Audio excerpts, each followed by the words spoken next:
It all started with a single act of kindness. A rich man offering a struggling waitress a job, never imagining the familiar soul hidden behind her tired eyes. Raj Malhotra, a self-made millionaire in his mid-30s, was known for his sharp business sense and intimidating presence. He rarely dined out, but that particular evening, after a long meeting, he stopped by a cozy, dim-lit restaurant he used to visit during his college days. It brought back memories, some comforting, others painful. A young waitress approached his table. Her uniform was slightly worn, her smile polite but distant. She greeted him softly. "Good evening, sir.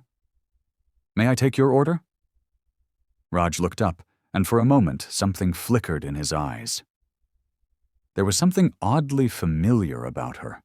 Her eyes, her voice. But he shook the feeling off. He had met thousands of people in his life. It couldn't be. Her name tag read Piya. She was efficient, kind, and despite the tired lines under her eyes, she served every table with grace. Raj couldn't help but watch her from a distance, sensing a quiet pain behind her movements, something that tugged at him. When he paid the bill, he left a generous tip.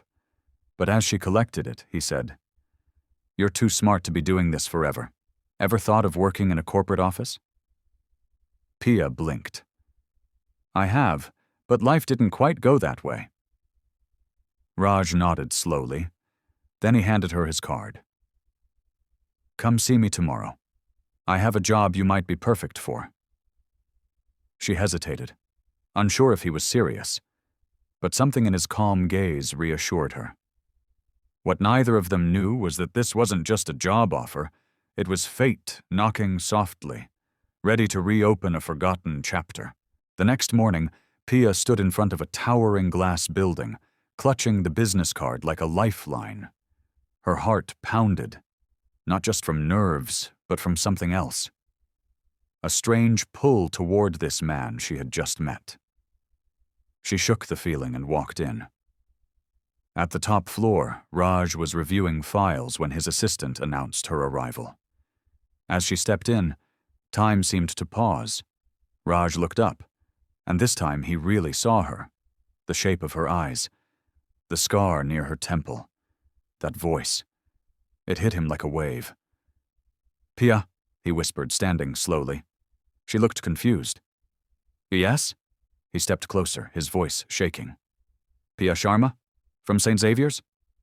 Her eyes widened, her lips parted, but no words came. Then, after a long, silent second, she nodded. Raj nearly staggered back. "It's me, Raj Malhotra. We sat together for 3 years. You used to call me Rocket Raj because I'd sprint to the canteen before class." Piya gasped, a mix of joy and disbelief flooding her face.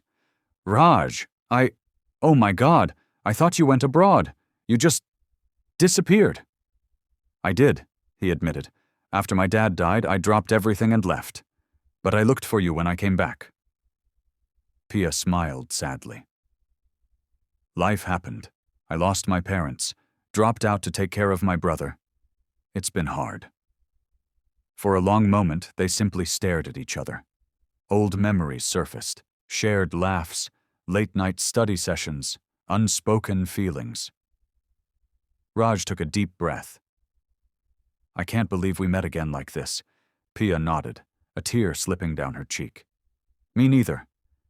But deep down, both of them knew this wasn't just a reunion. This was a second chance at something they never had the courage to explore the first time. Over the next few weeks, Raj insisted Piya join his team, not as a favor, but because he saw her potential. She started as a project coordinator, and within days, the entire office was buzzing about her work ethic, creative ideas, and kindness. Raj couldn't help but admire her. They spent late evenings together working on pitches, sometimes laughing over chai like old times. The connection they once had as teens had only deepened. But still, Piya kept her distance emotionally. She couldn't let herself believe a billionaire CEO could truly care for a girl like her, a waitress who shared a one-room apartment with her little brother. One evening, after a long day, Raj offered to drop her home. Reluctantly, she agreed. As they drove through narrow lanes, Raj noticed the modest surroundings. When they arrived, he saw her younger brother waiting outside with his school books and a tired smile. "Is this where you live?" Raj asked softly. Piya hesitated, then nodded. "It's not much, but it's ours. After our parents died, I raised him. I took any job I could to keep food on the table." Raj's heart sank. How could he have been so unaware of the struggles she endured, while he lived in luxury? As he watched her comfort her brother and serve him dinner with such tenderness, something shifted inside Raj. This wasn't pity, it was admiration. Deep, heartfelt respect for a woman who had weathered life's storms with unwavering strength. The next day, Raj made a discreet call. He instructed his team to start a scholarship fund, anonymously, for children like Piya's brother. He didn't want recognition. He just wanted to help.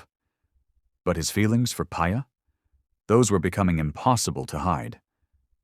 One night, as they walked out of a conference, Raj finally asked, "Do you ever think about what might have happened if we hadn't lost touch?"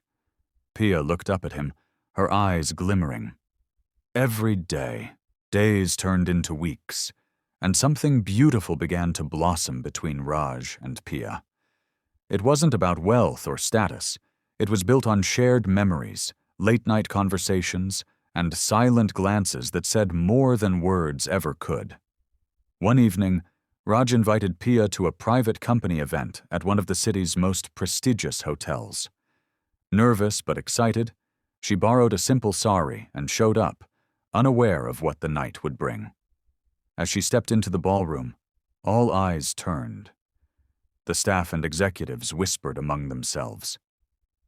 "Isn't that the girl from the front desk?" one murmured. "Why is she with Mr. Raj?" Raj walked to the stage and grabbed the mic. "Tonight, I want to honor someone," he said. "Not for her resume, but for her resilience, for reminding me that true strength doesn't come from money or titles, but from the heart." He turned to Piya, locking eyes with her in front of the entire room. "I lost her once. I won't lose her again." Gasps rippled through the crowd as he stepped down, took her hand, and said, "Piya, I don't care where you came from. I care where we can go, together. Will you give us a second chance?" Tears welled up in her eyes. She nodded, speechless. From that day forward, Piya wasn't just the girl who comforted a stranger or the waitress who made ends meet. She was the woman who taught a billionaire what really mattered. They traveled the world, not in private jets or lavish limos, but often by foot, visiting orphanages and shelters, sharing their story with others who had almost given up. And somewhere along the way, they didn't just find love. They found purpose.